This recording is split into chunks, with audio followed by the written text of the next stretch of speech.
Welcome to the Boss Hijabi Preneur podcast for women of faith and business looking to take their careers or businesses to the next level without compromising their faith. If you're ready to begin taking action on your entrepreneurship goals, learn tips, tools, and strategies to execute consistently and manifest the life of your dreams, this podcast is for you. I'm your host, Halima de Oliveira, business strategist, three-time author, using the fusion of faith and finances to lead female-led e-commerce brands to 6- and 7-figure revenue targets annually. Ready? Let's work. Tune into today's episode, already in progress. Welcome back to the Boss Hijabipreneur podcast. This is episode 53, How to Grow Your Team for Female Entrepreneurs. In today's episode, I will help guide you through the process of building a dynamic and productive team for your business and avoid many of the common mistakes female entrepreneurs make when hiring a team for their business. Let's get into it. Not sharing long-term vision, you must first define your path to growth. And so one of the mistakes that we make is not sharing the long-term vision. We talked about this briefly in past episodes. In order to lead a team, you must first clearly define where you're leading them to. As the business owner, you must provide clarity on your vision, processes, and expectations of each member and have a process to help them course correct and provide tools to help them do their job more efficiently and effectively.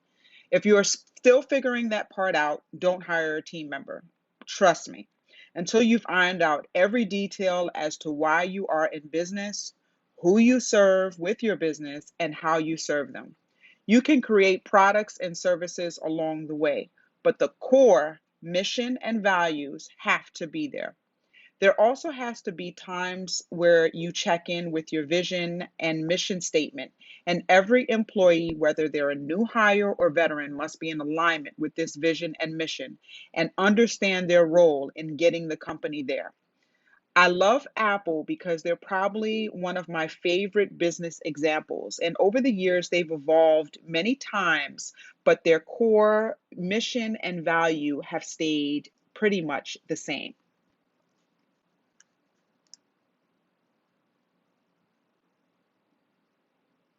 Their mission statement. Apple Inc.'s mission statement is to bring the best personal computing products and support to students, educators, designers, scientists, engineers, business persons, and consumers in over 140 countries around the world. Their vision statement. Apple Inc.'s vision statement is to make the best products on earth and to leave the world better than when we found it.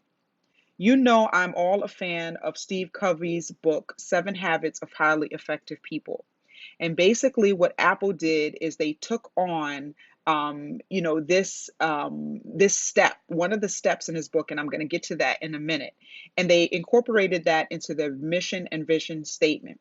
And no matter who reads this, whether it's the consumer, whether it's an employee, whether it's an executive of the company, they know exactly what the mission is. They know exactly what the vision is. They know exactly who their customer is, who they're helping, and they know exactly the types of products that they are going to bring forth. So basically the best products on earth.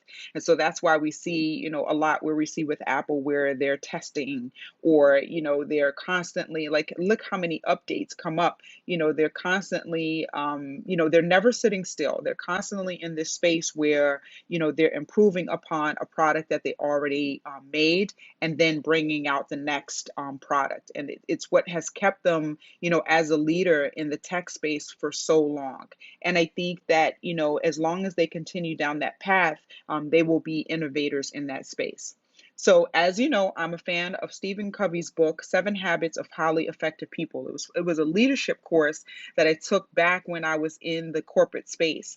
And the actual program we read the book, and then we had to incorporate it into what style leader we were, and then how effective we could be in our leadership role using these different types of habits. And one of the things that stuck out in my mind was beginning with the end in mind. And I promise you, be sure to add this book to your list of reads if you haven't read it. Please, please, please read it. And be sure to connect with me on Instagram, connect with me via email, connect with me on whatever platform, and let me know about the book and how it was able to change your perspective, and how it help you to become a better leader, better communicator, etc. That course and that book was excellent. And I promise you that it will change the way you think about life and business forever. One of the key steps, as I mentioned before, in this book is to begin with the end in mind. So, this is a quote from Stephen Covey, who is the author of the book. To begin with the end in mind means to start with a clear understanding of your destination. It means to know where you are going so that you better understand where you are now, so that the steps you take are always in the right direction. And again, that was by Stephen Covey. And I'm going to read that last little bit again. It means to know where you are going so that you better understand where you are right now, so that the steps you take are always in the right direction. And basically what that is saying is that you know where it is that you want to go. So you set, a big, hairy, audacious goal, 3, 5, 10 years from now.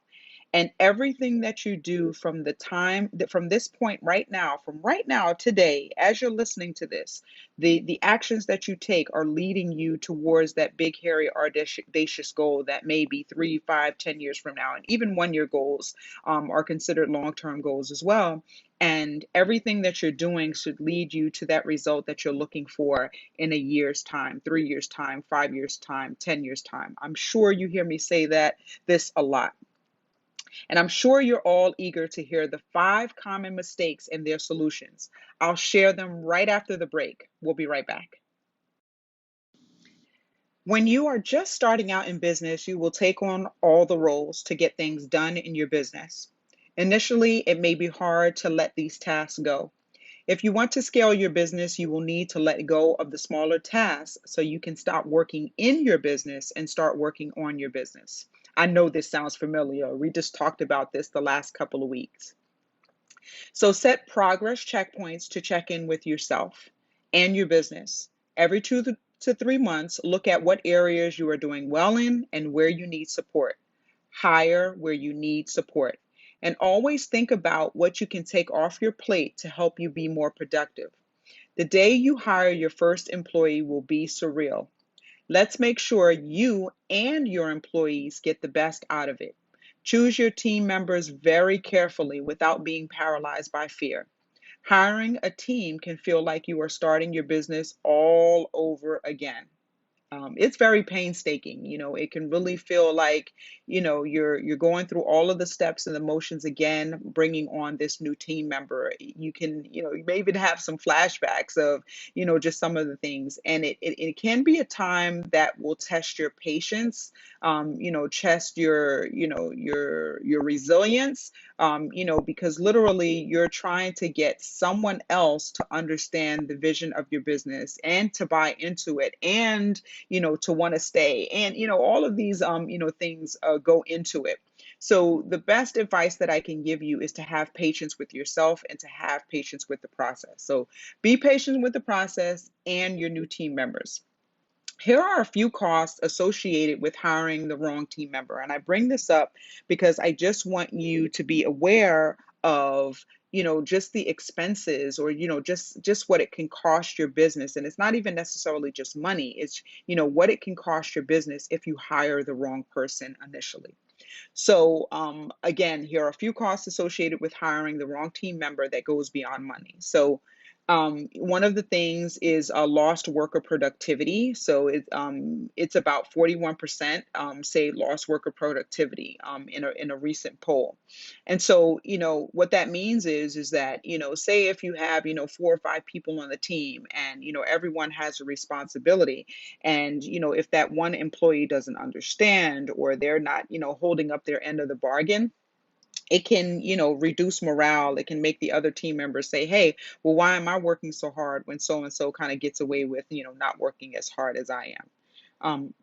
Also, lost time due to recruiting and training another worker. So, I would say, just in my experience, working in the different, organizations that I've worked for, and then even in my own organization and helping other entrepreneurs, helping my other clients, right?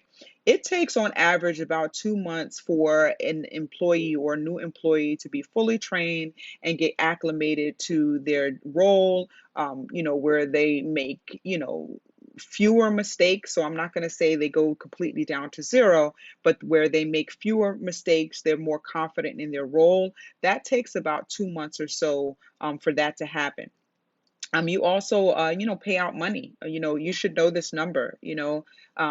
Sometimes, bringing on an employee, depending on how long the training is, it could cost you about $25,000 when you equate in the marketing to hire the employee. You equate in, the time that you spent, training. You equate in, how much you paid this employee while they're in that 2 month, trading period where they're not fully up and running, just yet. Just all of the expense that goes into that. Again, going back to, will have a negative impact on employee morale, so it affects the other employees, and also a negative impact on the client themselves. So it could be, on a process. So especially if they are a worker that, maybe on the operation side that, affects, how the client receives the product. It could be, maybe they're working over the phone. It can affect, how they speak to, clients or potential clients, and that in turn could, essentially cost you a client or cost you a customer. So it can cost you that too, and it could also cost you like your reputation. So where you hire a bad employee, they can bring your business reputation down. So that's some of the, monetary and non-monetary costs of hiring a bad employee. So here are the 5 common mistakes female entrepreneurs make when building teams and their solutions. So number one is hiring people you know. So I know that this will probably be so controversial. One of the most common mistakes is hiring family or friends simply because they're your family or friends. In the short term, it may help you financially and you may feel like it's the best decision. If you're like me and many business owners, we don't want to have to go through the pains of training a new team member, so a family or friend may seem like the easy way out. For many of us, a seemingly small task is just easier to do ourselves, or it's easier to say to a family member or a friend versus a new employee and getting them to understand what it is that you need done. You don't necessarily want to hurt their feelings, or you don't want to necessarily come off as, too dominant, etc. There's so many things that, may go through your mind. The only thing about that is so, how many of you have said this to yourself? I can get this task done in 15 minutes. It's just easier for me to do it than for me to go ask, Susan or Billy to do it for me, or to pay someone to do it for me. I could do it myself. And I will tell you, I've done it myself, only to question that thinking when a 15-minute task takes you 4 hours.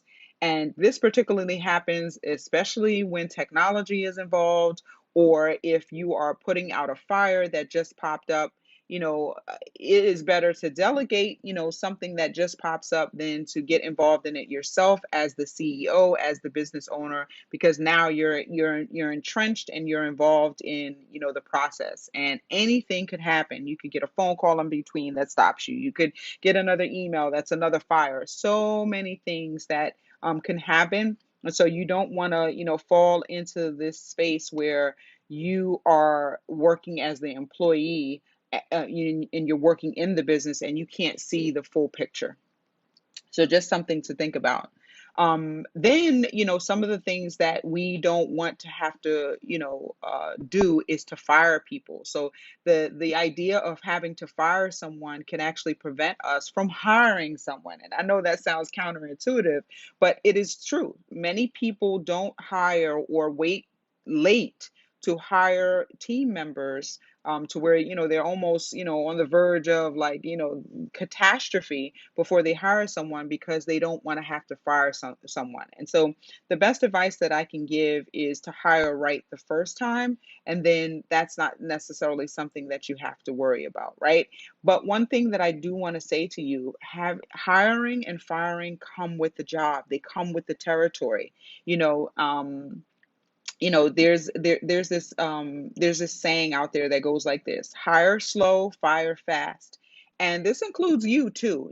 Sometimes as the CEO, we have to ask ourselves, would I hire me today? And so we know we're the reason why the business is around, we're the reason why the business exists. But sometimes, some days we have to fire ourselves and we have to say, you know what, it's time for you to clock out because you're not being productive. You're not the best that you can be for the business today. And so the same goes for your employees as well. So hire slow, fire fast.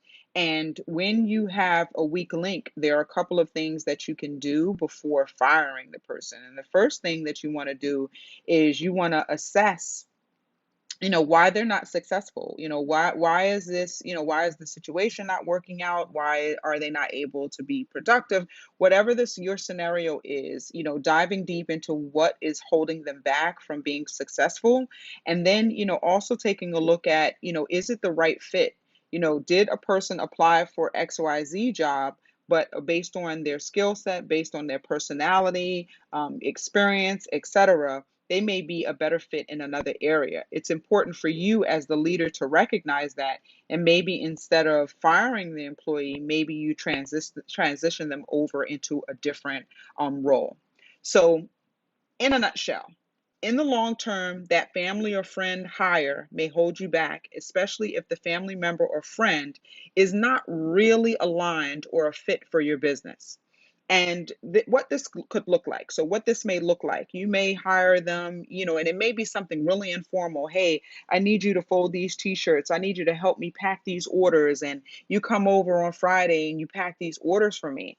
And initially, there's no formality. You give them a couple of bucks and they do it for you. The reason why those type of scenarios don't work is because the person looks at it as, on call basis, or looks at it as, hey, I can make a couple extra dollars when I want to. They don't look at it as an actual job. They don't look at it as, hey, I need to show up on XYZ day. So until you create that formality, until you create that formal situation, that family or friend is not going to take it seriously. Also, just because they're your family member or friend, they may support you initially, but as time goes on, they may not be able to support you for many reasons. And so you have to keep that in the back of your mind that, when a family member doesn't show up or a friend doesn't show up, it's not them, it's they're saying to you, hey, I wanted to help you. I want to see you be successful, but this is not something that I can commit the rest of my life to. And you just have to understand that and be okay with that. All right. So, again, that family member or friend may not be aligned or, a fit for your business. So be okay with that. One bad hire could cost your company 30% of your annual revenue. The negative effects go beyond just the bottom line, as we talked about before. Having to deal with the aftermath of a bad hiring decision can cost you valuable time and the trust of your customers. And I think, I pointed out this one because this is huge, right? So time, sometimes that striking while the iron is hot, or, that, opportunity, that once in a life opportunity may come up, and you don't have the right team. I saw a business who, for the BET Awards, they were asked to, make products, or make, some of their products for the BET Awards, and they had to do it in crunch time.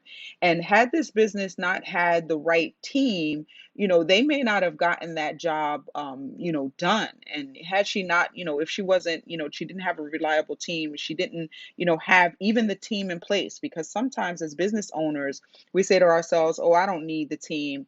And then we're presented with an opportunity, and we either have to decline the opportunity, or we completely, blunder the opportunity, or fumble the opportunity, because we're ill prepared. We don't have the team to be able to help us to execute it. So being ready, staying ready, is paramount in this type of case. And so in many cases you will build the team long before you need them. So just keep that in mind.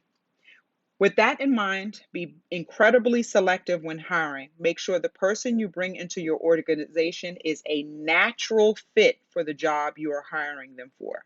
Some advice I've also been given my coaching clients is that they may hire someone for a job, again, like I said earlier, but their natural talent is fit to do something else in their organization. Be sure you are delegating tasks that fit the personality and strengths of the individual while also stretching them to grow. So you have to have all of those components in the way that you coach them, in the activities that you delegate or the tasks that you delegate to them. But don't give someone who likes to front face clients. Here's a good example. Don't give someone who likes to front face clients a back end job or vice versa, right? So you don't want to give someone who likes to work, on the back end, who likes to work behind the scenes. You don't want to give them a front facing job that's taking them out of their natural element. Again, a natural fit. And so, make sure that you're putting people in roles that they can excel at. Those jobs don't speak to their strengths. You are setting them up to fail before they start. We'll be right back with number two. Number two, having unrealistic expectations. Not setting realistic expectations for you and your team is number two on the list. So ask yourself these questions and be sure to ask similar questions of team prospects and be ready to clarify any points and answer any questions they may have. Ask yourself, what do you want your day to look like as a CEO? Show the team what the CEO's day looks like via action. So it could be being the face of the brand, doing IGTVs, marketing, doing lead generation, branding, and keeping the company image, setting the tone of and for the brand, right? Then the next question is to ask, what do you want your team's day to look like? And then each team member will tell you in turn, in their role, what do they see their day looking like? That's a great way to help your team to be brought into the process. Anytime a team member is responsible for creating their own plan, to excel, they're more likely to be brought into the process because they themselves have written the plan. Help make each team member an expert in their area and help them to understand their role and their value in your business. Number three, not knowing each employee's motivation for working at your company. Great way to kind of lose, for your company to lose its way. If you're in the initial growth phase of your business perks may not be all there just yet. So have a clear plan as to what you can offer initially and a timeline for when you can offer more. Many people are willing to grow with a company if they have the right motivation and incentive. Here are a few things that new employees consider in lieu of a higher paying salary. And I found this so interesting, but I also know this to be true from experience, is that a person will take a pay cut or will take, a reduced salary if they're offered something else that is of value to them, right? So number one, I think everyone can speak to this. Even some of us entrepreneurs wish that somehow, we could keep the benefits from our 9 to 5, but, be full-time employees, right? Be full-time entrepreneurs. I really think we wish that we could have this. But number one is a health, dental, and vision insurance plan. And so this right here is number one. The next is flexible hours, paid vacation time, work from home options, and tuition assistance. Those were on the top of the list. Here are others that were lower on the list, which included childcare services. And I think that if a new poll were to be put out there, childcare services might be right up there at number one. A lot of people I know in 2020 left their jobs because they could not find childcare services. Everything was shut down. So imagine, having, your job offer the childcare services to you. Maybe it's on the premises, or something like that, or something that's in conjunction with your job, and hey, my childcare services are taken care of. I think that might be a number one thing, or at least number two, right behind health, dental, and vision insurance plans. So free membership to places they frequent, the gym, the movies, etc. I know my sister, she gets like free theater tickets, free movie tickets, and she gets like tickets to like a bunch of places, discounts to a bunch of places. And I know that for her, that's a real big perk because she's a big traveler. Of course, she goes to the gym, she loves the theater and all that kind of stuff. And so, being able to get those tickets sometimes for free or discounted is, a benefit to her. Some people, company retreats. I know for me, company retreats were huge for me. I looked forward to it. It was one of the ways that they incentivized us to, hit our goals as a team. And I love attending those retreats. I got to, chat with my peers. And of course, it was time, away from the office where, I could, unwind. And, it paid for by, my job. And I think that for me, that was a perk that I genuinely enjoyed because I like to travel myself. And it was great to be able to go to these different places and, be able to go with work and, to be able to share with the team. I think one of the things that for me, when I was working in my 9 to 5, my employees, my team, my peers, they were very much a part of my family. And it was nice to be able to be away from work and create relationships with them that to this day, I'm friends with many of the people that I've worked with, to this day. So company retreats were huge for me personally. And free meals. This is huge for some people. Some people like to eat and, offering free meals, at work, is a huge perk for them. And, I'll be honest with you. I think that free meals, I think that that's something that work should offer you. You could be at your place of work, 8 hours is, like the minimum, but, some people work 12, 16-hour days, having your job, give you meals. I think that would be a great perk that, people would enjoy. And of course it was lower on the list, but it still made the list.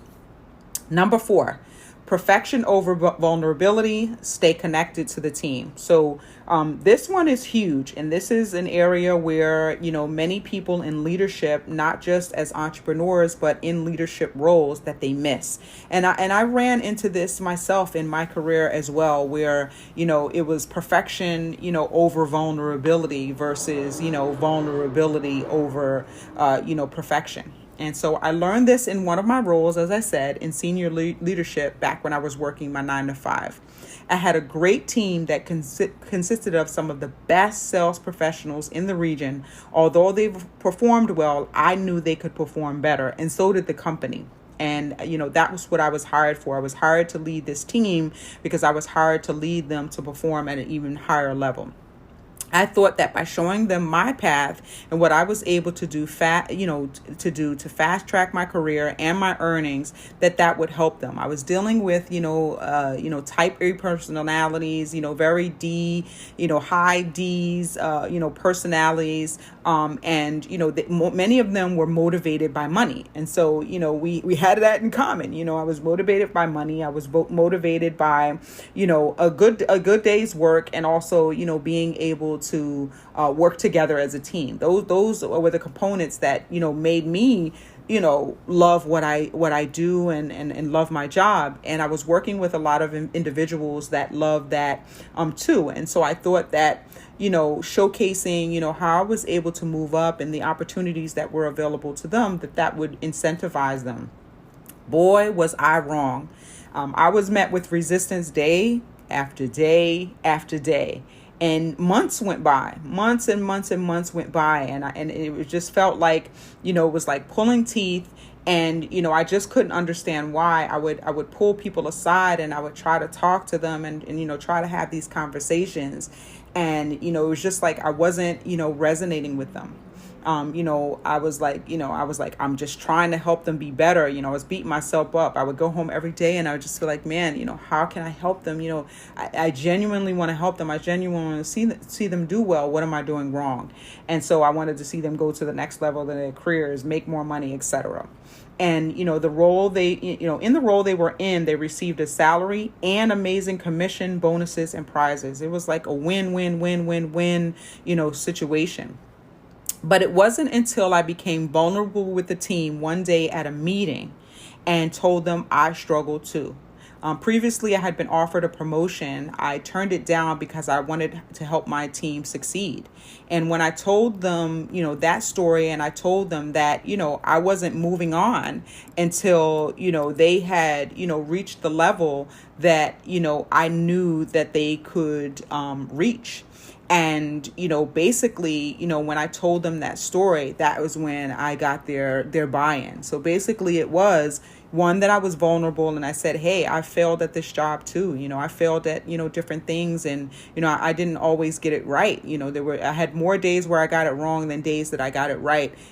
It humanized me. It helped to make me, vulnerable. It showed that I was vulnerable, but, it also showed them that it was possible for them too. And when I asked for feedback from the team and I met with each one of them individually, and I said to them, hey, what was so, what made you, kind of tap into, my story? And they said that, it wasn't like, it almost seemed like I was too perfect and I was like this robot. And it was like, you wake up and, it's 6 a.m. and you're ready to go. And, you get to work, you're always on time. And, all these things is like, they just felt like it wasn't attainable. And, they just didn't know where I was coming from. And, it was when I was vulnerable, it helped them to see that I came from, the same places that they came from. And I had, some of the same, ambitions and goals that they did. So each team that I led after that was different as night and day, but I met them where they were and I put them in a position to win, whatever that looked like for them. And so it helped me to treat each person as an individual. And we're going to talk about that, in a second. And, be sure to provide growth related feedback along the way. Ask them what they think they do well and what their areas of opportunity are. This will create an open dialogue and they will create their own success plan. Keep the line of communication open. I cannot say this enough. If it is currently closed in your organization, a one-on-one can help reopen it before it's too late. You don't want to lose the employee. And a lot of times, people, so one thing that I will tell you, people don't leave, their jobs. They leave the leader. They leave their employer. So they don't just leave the job itself. They leave because of the relationship with their employer. So just something to think about, as you're leading your team. It's not that you want to be likable to the point where, they don't do anything, but you want to, have that mutual respect. You want to have, you want them to respect, you, and then you in turn respect them, and that, and they know that you have their back. So part of keeping the line of communication open is I used to have what are called team huddles for my team every morning. I would shout out something a team member did that was amazing the day before and then give them the goals for the day. And then I would ask them what their personal goals were. Whether it was a sales goal or a project we were working on, just something that they were looking forward to or something that they had for that particular day that it was like, you know what? Yeah, this is what I want to do. It was important. Everyone knew how important each member was to the success of the team and knew their role in it. So they needed to know, hey, I may be doing XYZ job, especially many of the operations people, marketing, people that are behind the scenes that you don't actually see them. You see their work, you see the outcome of their work, but you don't necessarily see them hard at work. It's important to highlight them. It's important to give them a shout out. It's easy to recognize high performers or to recognize the front facing employees. But those that are in the support, sometimes you have to acknowledge those employees because it's easy for them to become part of the background. And one of the things that came came out of, like one-on-ones, and why, employees feel more motivated after a one-on-one. They leave those conversations feeling like, they know that they're helping the company. They feel closer. See what I mean when I'm talking about this next one is about they don't leave their jobs, they leave their employer or their manager or leader, right? And it says one of the things about a one-on-one is because I feel closer to my manager, team, and or organization. So it's important to create that relationship. And also one other thing is they help me be successful in my role. So part of those one-on-one conversations is asking, hey, how can I help you to be successful? What does success like for you? And how does the job or the role that you're in help you to achieve that? Say someone who wants to be, a marketing professional, them being in their particular role. How does, making graphics, how does that help them to get into a marketing role, or, whatever the case may be, for your particular scenario, their role should lead them towards their goal. All right. Number 5, not knowing when or how much to delegate. For us as women, this is huge because we somehow put these Wonder Woman capes on, and we want to leave these Wonder Woman capes on. And, when someone, doesn't meet our expectations, or they fire themselves, or whatever the case may be, they leave, or they leave us, in the dust or whatever. You know what I mean? Leave us high and dry is what I was looking for. When they leave us high and dry, the first thing that we say is, well, I don't need them anyway, and I can just do it myself. So no, we're not going to take that, stance. So we're going to delegate. So when you don't delegate enough, you don't have enough time to focus on the bigger picture. And this is as a CEO. So CEO does not mean that you're in every part of your business. It means that you create the vision, you create the mission, and, you communicate the overall, vision. It does not mean that you have to be in every nook and cranny of your business and know every single thing that is happening, on a day-to-day basis, within your business. You are more the overarching, and, I'll talk a little bit later about exactly what it is that you should be engaged in as the CEO. So you want to make sure you have enough time to focus on the bigger picture and look forward into the future and analyze how the activities you're engaged in now will help your business in the long run. If you delegate, on the other hand, too much, then it may feel like you're dumping on your team. And I've seen this happen, where you're like so elated and glad to get a team member that you dump everything on that new team member. And we talked about this a couple of episodes back. Here's a great way to learn if you should delegate a task, and be sure to always connect the task to the overall goal.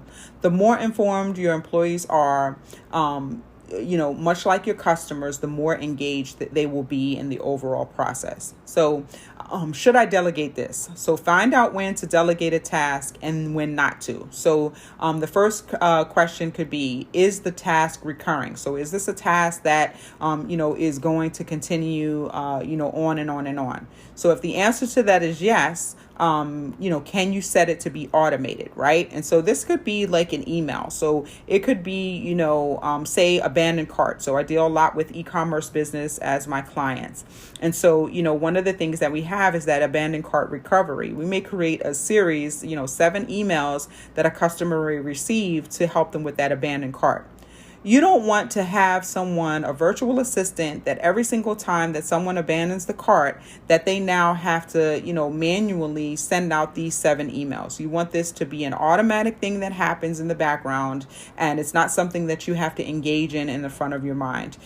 Believe it or not, creating these type of series, of course, saves time, but it also may save the customer. It also may help you to, keep generating income from customers and less abandoned carts. I know for every business that we have implemented the 7 series, automated emailing, we reduce the abandoned carts by a lot, okay, over 30% depending on the business, and some even more.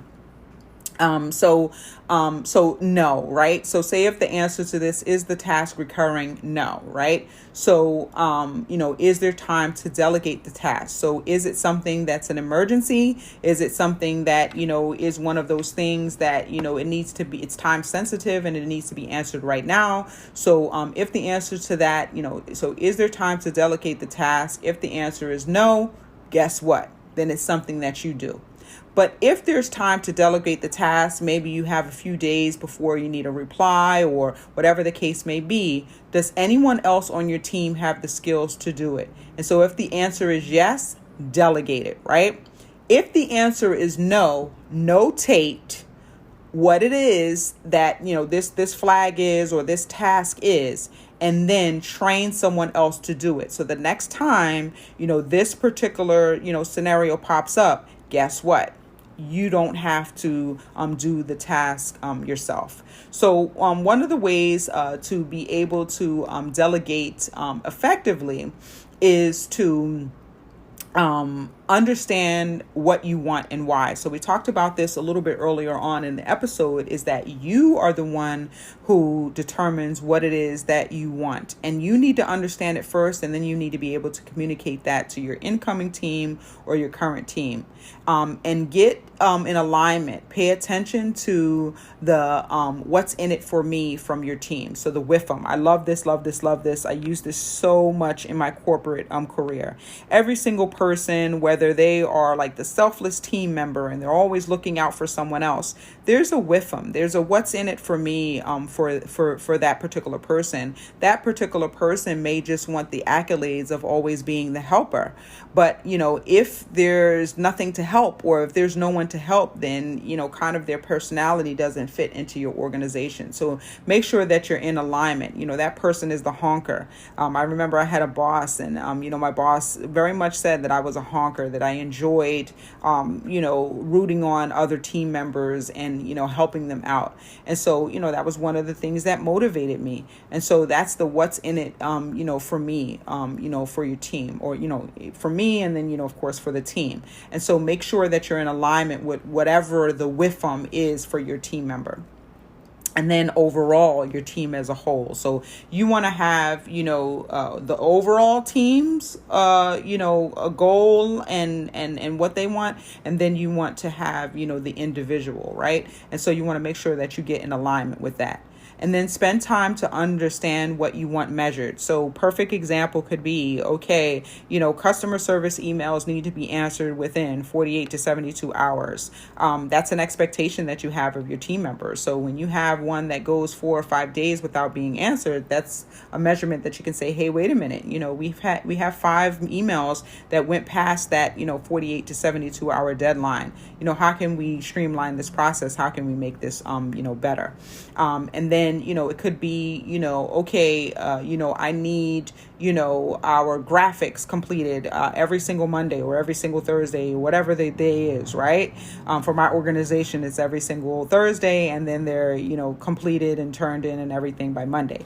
And so, what's measured? What's measured is the graphics need to be in by Thursday for approval. And then, after, whatever changes need to be made, the deadline is Monday. And so that's something that's measured. Define how to measure the progress. And so, when do we check in? For my team, we check in every single Thursday and Saturday. So, for my clients, our check-in days are Thursday, and for my team, it's every single Saturday. And okay, this is what we did for the week. These are the new instructions. After meeting with the clients, these are the things that we need to do for the clients. These are the deliverables for our clients. And so this is what we need to do. And then, every, quarter, then, the team receives their assessment. And of course, along the way, they're receiving many assessments, but their formal assessment is every 3 months. Communicate clearly and often, over communicate. And so daily touch points are important. Daily touch points.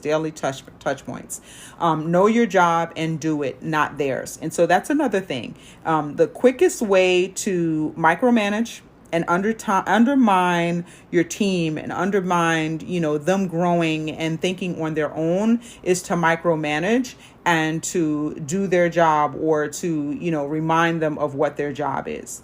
Now, again, we're going back to this process, define how to measure the process. So if we go back to that part, that's different from micromanaging someone. So measuring progress is, not getting emails saying, hey, I didn't get a reply to my email as a customer, or, the graphics were not turned in, whatever your scenario is, or you didn't meet your sales goal, or whatever the case may be, whatever your scenario is, knowing that. So the way that,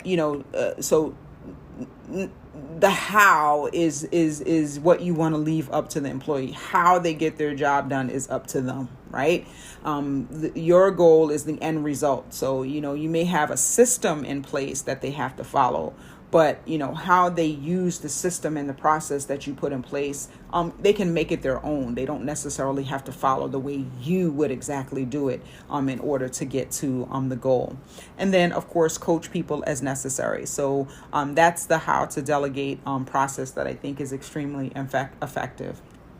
So those were just a few of the mistakes that many female entrepreneurs make and their solutions. So here are some others that came up in my business and other new business owners that I coach. So not knowing the operational side of their business, who is responsible for that, and create the structure. Not consistently reevaluating pricing, roles, brand offerings, how this impacts the team and the business. And I'll just give you a quick answer to that. Pricing specifically and your brand offerings, etc., they affect how you generate, revenue in your business, generate, an income in your business. So if you don't have a pricing structure that supports the compensation for your team, you're not running your business effectively. So if you're trying to, sell stuff, at a low price, but you can't afford to pay your employees, where's the win there, right? Or having to do, double the work to be able to pay your team. So the more effective thing, I remember, coaching, someone, and just saying, hey, you have two teams doing the work of one team, and you're paying two teams. That's not a good business decision, right? And so it's important for you to understand, the productivity of your team, the output of your team, and then the compensation. So it's important to know these key factors. So and another one is not having a plan for rewarding high performers. I think it's important to have some type of reward system in place for your team. And then the second thing is changing the rules or processes and not informing the team. This is huge. And I know for me, I'm not a stickler for rules and all that kind of stuff. I'm very much not that person. But if there are rules or guidelines that are put in place for an organization, right? You can't go changing them in the middle, or you can't go changing them, halfway through, right? Or, saying whatever, your heart, wants to say, on a particular day, because it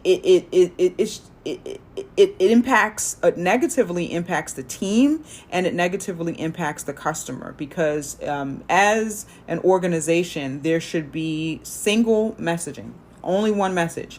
And it starts from the leader on down. So the team, is essentially following the messaging of the leader. And so if the leader changes but didn't inform the team, now the team is communicating the last message that they received from the leader. And so if now the leader has changed their mind and the team is still communicating the old messaging, now there is a disconnect, and the first person who will see the disconnect is the customer. And then that in turn, you lose the integrity of your organization, or you use the integrity of your branding or messaging, marketing, whatever the case may be. So just making sure that you are, communicating. So I pray this was helpful and helps you get started building high performance teams. If you need help creating the structure for your business, head to my website and book a one-on-one consult at www.halimadaleivera.com/consultation. I'll help you get started. My inspirational quote of the week: It's actually an Islamic concept rather than a quote. Islam encourages us to work together by focusing on individual strong points rather than pointing out the weak. Every team should have one of the following in order to be successful: the caretaker, the completer, the catalyst, the creative person, the explorer, the judge, the organizer. The importance of implementing team structure are written with more supporting evidences from the Quran. Allah subhanahu wa ta'ala has addressed the Muslims as ummah. Therefore, we understand that ummah is a team. To make our Islamic society a better place, we have to work together. Building a team will be the most priority when talking about teamwork. As the hadith says, the hand of Allah is with the team, jama'ah.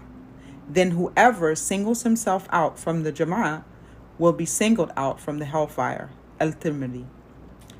You are the best community, ummah, raised up for the benefit of humanity, enjoining what is right and forbidding what is wrong, and believing in God. Quran, Surah 3, verse 110.